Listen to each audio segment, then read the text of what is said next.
Разбуди совест, така и Министерот за здравство Арбен Таравари очекува менаџментот на болницата во Козле да постапи по примерот на детската клиника и да преземе мерки за лекарските пропусти што ги утврди стручната комисија при третманот на 14-месечното бебе кое почина од бронхопневмонија.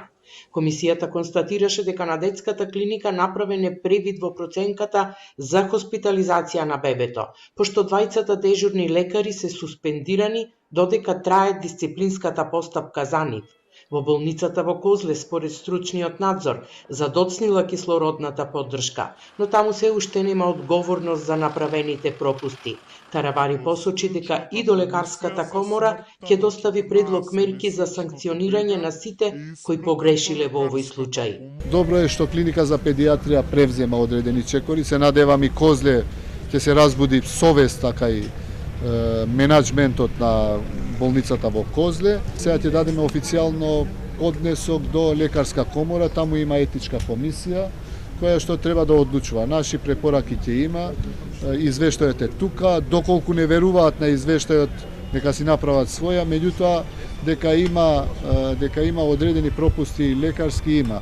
Затоа добро би било сите ние заедно да дадеме одреден сигнал до граѓаните да почнуваат да веруваат во системот. Директорката на болницата Козле, Каролина Симоновска, тврди дека кај нив нема пропусти во третманот на бебето, што го потврдил стручниот колегиум и специјално формираната комисија за да го испита случајот.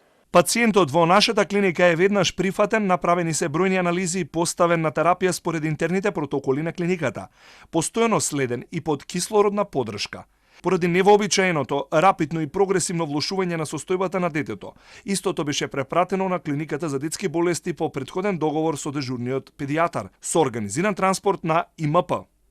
Инаку 14-месечното бебе на 3 октомври беше однесено на детската клиника, но не беше примено, а потоа родителите го однеле во болницата Козле. По влошување на состојбата е префрлено на детската клиника, каде почина на 5 октомври од бронхопневмонија.